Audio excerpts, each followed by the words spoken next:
Hey folks, Farmer Luke. Hi. I guess I'm not supposed to call her Farmer Jill. She's just Jill. Yeah. So we were kind of on a roll. We're already set up here. We did another video, so we thought we'd do another one. During the first video, we come up with several ideas for more. But this is one that's been kind of on my mind for a bit that I would really like just people to understand better.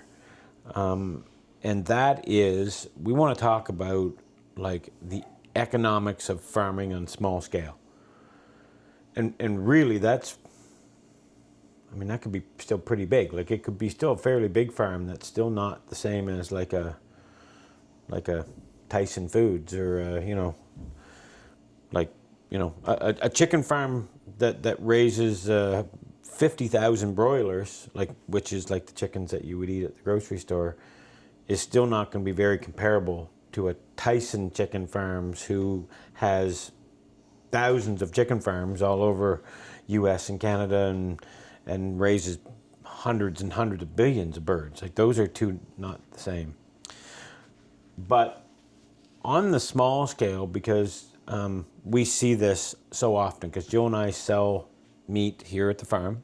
Yeah, our beef, pork, and lamb. That we raise here. And essentially, we raise our meat the way that Jill and I want to eat meat. Meaning, we have heritage breed pigs that we raise outdoors. And we'll be rotating them through our forests this year. That's the goal. Yeah. We raise our beef that we do grass-fed and grass-finished. And we'll get into what the difference there is. And we do lamb that's grass-fed and grass-finished. And we raise heritage breed chickens that we get our eggs from, and Joe and I eat those chickens for our own consumption. Yeah. We don't really sell those chickens because, again, people... Although there are people that... Some people that want them, but Yeah. not... Yeah, but the people that want them, but not for... Like, whenever we sell them as like a live bird for like $10, and we have $30 worth of feed into them. No, but we had processed them before and sold them. Just because we had a lot. Yeah, that's but true. I'm still saying Yes. that. Yeah. But there's a point of it. It's like on those ones, and that might sound terrible, but Jill and I could either kill them and feed them to dogs as dog food, or we could... Which would help on the dog food bill. Or we could feed them to the pigs, honestly, because pigs will eat meat. Yeah. But Jill and I always kind of don't... We just value all life, and it just seems wrong to... Yeah. I could get over it with the dog food part.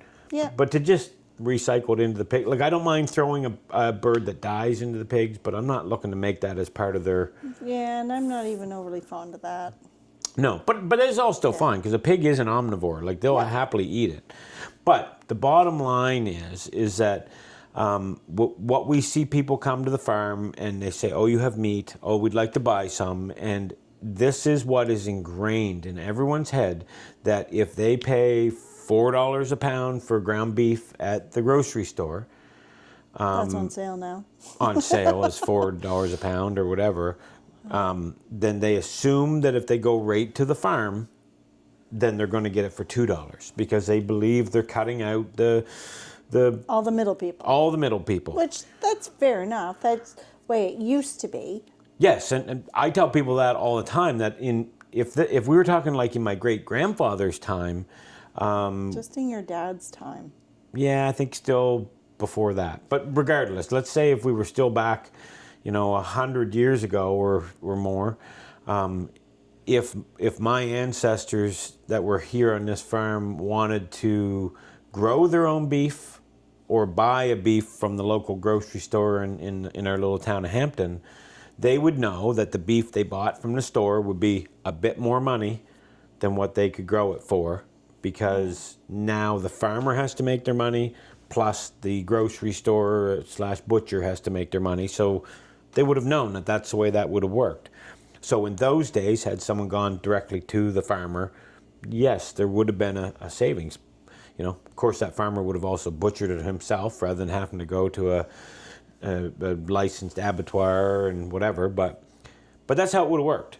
But in today's day and age, Jill and I literally could go to Costco if we shop sales or Superstore or wherever we wanted to go, and we could buy our beef for a third the price Yeah, at least a third. of what it costs us to grow it, and that's not counting our time.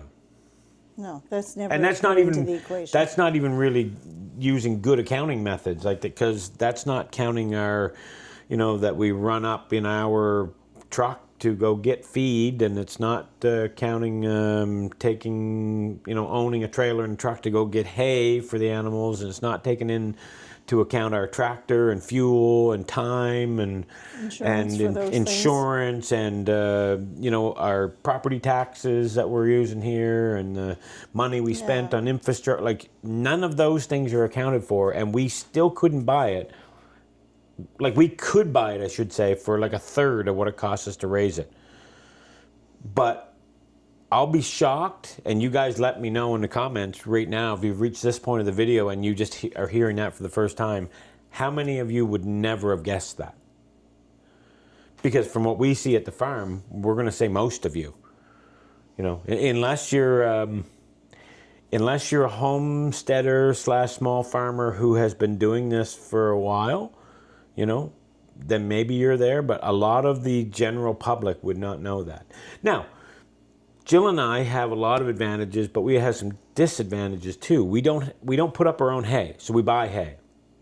So if we could put up our own hay, that would save some of our money on our... It would, but we would also have to buy haying equipment, Yeah. which Oh, yeah, and you'd have would to be... cost us. And the time to do the haying. Oh yeah, and the time and whatever. Haying because equipment... it's still just us that do all this. For us, haying equipment would probably be $70,000 to $80,000, and that would be essentially buying garbage. Like, Yeah. that would be old used junk. Because Yeah. if you bought brand new, a brand new baler is probably $100,000 right now. I wouldn't have a clue. It's a lot, and like brand for new a mowers, round baler, or a big yeah. square baler. Yeah.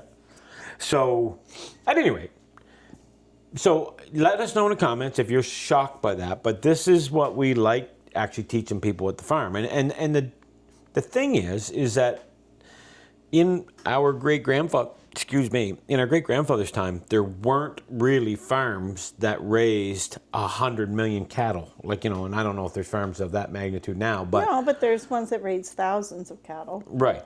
like ranches, and that's fine. It's just that's the demand. Yeah, and at the end of that, before we go further, I think Jill and I both would be the first to tell people that you're not going to hear us crap on another farmer. Because if they're farming...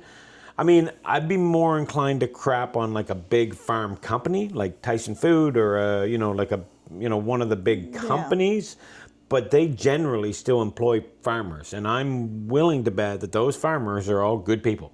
Yeah. Of course, like anything, you're going to have some.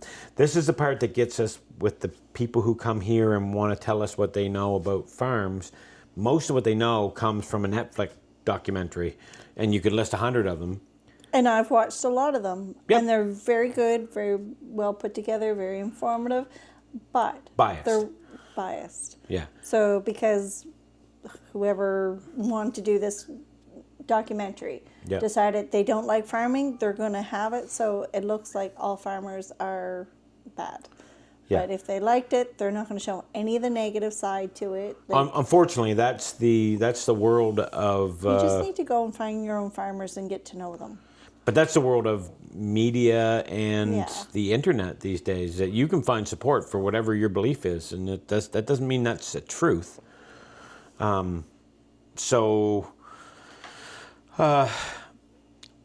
At any rate, when you get to this is kind of the story I've been telling people lately to try to explain this, because what I say to people changes as I kind of get more feedback from people. Mm-hmm. But I try to say, like, a big farm, and I'm kind of picking on Tyson just because that's a name that just springs to mind, but they're a humongous farm. Humongous. And they probably, and again, I'm totally guessing this, but they could probably make 10 cents a chicken and be extremely profitable because they're raising 100 billion chickens. So if they make 10 cents a chicken and that chicken is for sale at the grocery store for $12, and maybe I'm ignorant of what a chicken's worth nowadays, but that's what it would have been at some point in not too distant past. If someone came to Jill and I and said, hey, could you raise chickens for us? You can make 10 cents each. Well, first, Jill and I would laugh because we would say no, because I'm not raising a chicken for 10 cents. Because we would have to raise so many chickens for that to be profitable that it doesn't make sense. But now this is the next piece that people will be amazed by. If Jill and I decided to raise chickens for 10 cents a chicken, our chicken would cost the consumer $30. So we'd still make 10 cents, and as a percentage of the sale price, our percentage is way lower. You know, I should have kept it $10 a chicken, and you know, but it doesn't matter. You get the point of what I'm saying, is that the consumer is ultimately getting a much cheaper price from the big farm. And that's where when we hear people that come to the farm say that their, you know, food is so expensive, we say, yeah, it is, but it isn't comparable to what it costs to raise it, which I find really troubling. It's sad. Well, because the problem is that means that there is no place in the economy for the Jills and Lukes of the world. Because if our reality is that you know, the most we're allowed to make is 10 cents a chicken, well, we're not going to raise chickens. You know, it's the same thing with our. We're fortunate because our farm is buoyed up. It's floated by the tourism that we do at the farm, and that's not lost on us. We know that. Now we still try to be profitable on the animals we raise, but we're also not trying to be 100 billion chickens. Like, you know, like even with our beef, we thought this year that we would buy some more mums maybe, and maybe make our herd a little bigger. We can't afford it. We can't afford it, but we also did the math on it, and it's like, doesn't make any sense. Yeah. Because even though we get really, you know, good price for our beef, we're still not charging enough. And at some point, Jill and I feel bad to be charging what we're charging, but Costco doesn't feel bad, which is, again, kind of the weird thing of it. Yeah. But we should be allowed to make a reasonable profit. And we should have our labor accounted guilty for. We should have our infrastructure and our, you know, our property taxes and our, like, all-in costs should be built into it. And if we did those, we'd have to charge $25 a pound for beef, you know. And again, Jill and I always struggle with this. I had a friend of mine that went to high school with, and he asked about our meat, and I told him the price, and he was really upset. And he said, that's ridiculous, and you guys are stealing. And that comment probably happened 4 years ago and still bugs me to this day, because Jill and I feel like we should be able to feed the, you know, the everyday person.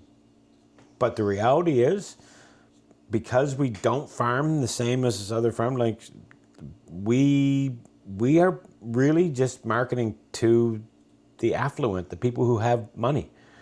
Honestly, Jill and I, if we weren't doing this, probably could not afford to buy our own products. Well, no, a person can. Well, if yes, you that's are a good willing point. to do the sacrifices. So you're not going to have the latest iPhone, phone yeah. updates. You're not going on the big vacations all the time. You don't need to be getting new vehicles every couple of years, you know, having the big, huge houses. 3 coffees a day. Yeah, from Starbucks or whatever. 6 meals out a week. And yeah, like, you can do it. we have a few customers that they choose to pay more money for our product, which we're very thankful for, but they also choose to live a simpler lifestyle so they can afford that. Yeah, they prioritize their money that way. Yeah. But that's just not what people do. No, it isn't. Like, you know, and we see people that come here and they'll splurge and buy something when they're here because they want to try it, whatever, but they can't make it part of their life. Yeah. And we understand that too. And that's fine. It is fine, but it's more troubling in the longer Yes. term because you know, if we can't find a way for small farms to financially exist, they're going to go away more than they already have. Well, what was that statistic you said from? So, and I'm quoting this off the top of my head, but I believe it to be correct. So we live in the province of New Brunswick. Yeah, and I read the agricultural census from 2021, and the number of farms in like 1985 was like 8,196, somewhere around there, farms, and they had it split down from like under 5,000 in revenue, under 10, under 25, under 50, under 100, under 250. Like they had it all broke down. Most of the farms were up at like the very small farm level, like maybe under $50,000 worth of revenue. And when you think about a farm, under 50,000 is like you can still have a pretty decent sized farm and be well under 50,000. Yeah. But most of the farms were in that category, very few in the very large category. And by 2021, so 36 years later, I think it's something like 1426 farms left, and the vast majority are in the very large, like above $2 million worth of revenue, with a very small amount in the upper part. Honestly, at this stage, you're either someone like Jill and I who you've built the farm using revenue from outside money, and most farmers will have an outside job. You almost have to. Yeah, but imagine how goofy that really is in the world. If you were a dental hygienist, and in order to keep being a dental hygienist, you had to go get a job as a bartender, you would question your sanity. But farmers have to go get another job to be able to do the farming. But there's something to that, though. The farmers that want to farm, that have to go elsewhere to find employment so they can support it, they just eat, breathe, and sleep farming. That is their passion. That's what they want to do. So they're going to find a way to support it. Yeah, and that's what I'm saying. That's kind of you have that group of people, or you have the new kind of honeymoon phase that really are attracted to the idea of the lifestyle and the whatever, and they're not the longevity isn't there with that group. You know, and the longevity is not really there because as a farmer, you can only beat your head against the wall for so long before you just say, you know what, I'm done. I can just go get a town job and sell the cows and get rid of the milk quota and do, whatever. So, yeah, it's difficult. And I have no idea what the solution is because I hate wanking about stuff without at least having an idea. But I don't. And I mean, I think part of it is that we need to, as a society, start putting more emphasis on food quality. If we had a system whereby, and this tool doesn't exist, but if you could, take a little meter and check the nutrient value of our steak and the nutrient value of a steak that's imported from Mexico and whatever, those two pieces of steak are not the same. Well, even just getting it here, from Mexico to here. Yeah. Like, it loses so much. Like, you buy steak from us, it was out in our pasture, and then a week or so later, it's back in our freezers. Like, it's not losing and just that and the time. Yeah. Yeah, and then it's not being trucked anywhere, and it's not, there's a good, but this is how perverse our whole food system has become, is that we've made it so difficult for a little farm to exist. But we got to find ways to do that, and I don't know what the answer is. I mean, love to hear your comments on what you think is a part of it. But I'll be honest, we've thought through a great deal of the pieces of it, and I don't know what it is. I think we all need to be. This could be a whole other topic, and it will be. But I mean, we as humans need to be more responsible directly for our food rather than give that off to. We need to ask questions. Yep. Yeah, because even I had mentioned earlier about grass-fed and grass-finished. Grass-fed, well, first off, in Canada, and I can't speak about US, but I think it's very similar. In Canada, when it comes to food, not really any regulations for what you can call it. Like, you'd have to be bold face lying to, you know, to have any sort of a problem. The government does not make sure people follow a standard. So if you call something grass-fed, you know, has that animal eaten grass once in its life? Sure. Okay, grass-fed. That's not what people think when they think grass-fed. And what we try to teach people is to ask the questions, because if you ask whether it was grass-finished, because the majority of meat, like, you know, North American wide, 98, 99% of the meat is going to be finishing their life on a feedlot where they're basically no grass available, and they might be eating some as part of their ration, but they're getting like soy and corn and, you know, all that. They're finishing on grain, and it lets them get fat really quickly, and then off to the butcher they go. But that animal and what we do are not the same animal. And that's not the farmer's fault. That's not the feedlot's fault. Absolutely that's not. Supply and demand. Absolutely because we not. want it right now. We don't want to wait. So this is what we've had to do to come up with that. Same thing with the marbling and the steaks. We've Yes. told consumers that if you want a good steak, well, even that,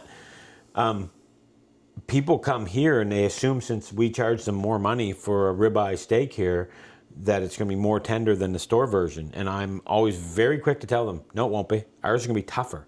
And they're like, hold But off. it's going to have a lot more Hold flavor. off. What do you mean it's going to be tougher? Why are we spending more money for a steak that's going to be tougher? But ours does not have the marbling because it wasn't finished in that high input kind of quick way. And that's essentially what happens to those cows that are on a feedlot. They just put on a lot of weight really quickly, and just like humans, it just turns into fat. And that fat goes into the muscles intramuscularly, and you know, that ends up as the marbling that we've been taught is a great thing. And I'm not saying we're also don't want to crap on the consumer. If you want to just eat whatever is available at the store, you should do you. You should do whatever you want. We also understand that people just don't have the money to eat the way they would like to eat. But to Jill's point earlier, if you call it a priority, well, we had a mom came last year for the first time, and this was a really cool thing that she said to us. She came. They've toured with her family, and I think she said she's a mom of 3 teenage boys, I want to say. No, I think it was 4. 4 teenage boys. Teenage boys. Single Good mom. grief. And they came and whatever, and when they left, she asked a lot of questions, which is what visitors we love. Yeah. And then before she left, she said, I want to try some of your hamburger just to see what the difference is. I think hamburger. She might have taken a round steak or something. Anyway, it doesn't matter. Remember. She took it, and about 2 weeks later, she called back and she said... it was just before school was going back. It was just before school, and she said, do you have any more meat there? Yeah. I said, okay. She said, okay, I'm going to come out. And I said, okay. So she came out to get some meat, and while she was here at the farm, she said... She had a couple of her boys with her too. I think she did, yeah, and they were all on Yeah. board. But she said the boys needed shoes. And I looked at them and said, okay, you need shoes, boys, but I'll be honest... If I have the choice to buy you shoes or better quality meat, I'd rather buy the better quality meat. And I was like, that's pretty amazing for someone who's, you know, clearly on a budget, and she's prioritizing what she's seen as the true value of the food, the nutrient of it. She knew from the taste. She said, like, there's no just eating it versus, you know, the $4 stuff from the grocery store. Those are not the same thing, and we thought it was really cool that she chose to do that. And her boys all supported it. Yeah, they were all they knew they weren't getting shoes, but they were getting better meat. So like that's pretty unusual in this day and age. That was pretty amazing. But that's the whole story, is that people have to get back to doing that, being more responsible for their own, making a connection with their farmer, having some sense of community, you know, trucking, and that's not crapping on truckers, but, you know, not having beef that comes from Mexico that lands in your town. Yeah. And that's not an anti-Mexico, that's not a racist thing, that is just saying, if you can grow it's a long beef, ways to go. If you can grow beef next to where it's going to be consumed, it doesn't make any sense to grow it in a far off region and then ship it in a boat or a train or a truck to get to you. Yeah. Like, that just doesn't make sense. But that's how our world has been built. Supply and demand. But At any rate, that's kind of a big topic, and I know that we kind of just went off the rail there. And I know there's more pieces of that I'd like to cover, but You don't want to listen to us for that long. no, it's hard to get it all in, and like so that's where when people come to our farm and visit us, if you're interested in this subject matter, We love having these conversations with yep, people. Jill and I have this all the time, and we're probably going to start this summer. We're toying with the idea of having a once a month. We're going to call it like a potluck community supper. We're still Yeah. going to charge an admission because we We still have to because our insurance. we still have just- insurance, and people are still going to go get to see animals. Yeah. But we're thinking about doing that like a potluck thing where people would come to the farm, and then we like literally sit around the fire and just converse. And maybe we're hoping that maybe because we don't see other farms that are close to us as competition to us, we see them as just another farm. Oh yeah, and So- if we run out, we tell them, Yeah. "Oh, did you try this farm or this farm?" We do Well, that the- to the farms that we know, Yes, that we that we support know. what they're Yeah. up to, and that's not we and don't. we still don't even know that many farms. Like No. farmers keep quiet. They do, yeah. We're loud. Yeah. Well, even what we do in inviting people onto the farm is very unusual because Yeah. my grandfather and father would have no part of this. Jill's dad would have no part of this. Yeah, no. Like it's not. That's not the. They don't understand it. No, it's just not the way to do it. But they used to have community and we don't, and Yeah. we're hoping that we can get general public that will come. Maybe just young families that will just come because the kids can kind of run rickshaw at the farm and have a bonfire and have an actual thing where we build a community around us and Yes. and that might be other farms and maybe we have two people here like a consumer and another farm and those two get to start talking and whatever. We don't see that as a threat at all to us. I we think it's see good as, for everyone. yeah, because at the end of the day, Jill and I probably couldn't grow enough food to saturate the market Oh heavens no! because there's everyone eats 3 times a day. Yeah. Our big thing is making sure that we actually get paid what we need to get paid. But that's just the way it is. Anyways, if you like what we do, hit subscribe, hit like, hit share, hit comments. I know this is kind of a not earth shattering, but this may kind of like blow people's minds. So we'd love to hear your comments or your take on what we're saying. If you had already thought that, if you think that we're lying, just we'd love to hear your opinions. All right, folks. Talk to you later. Farmer Luke saying goodbye. See ya. See you later.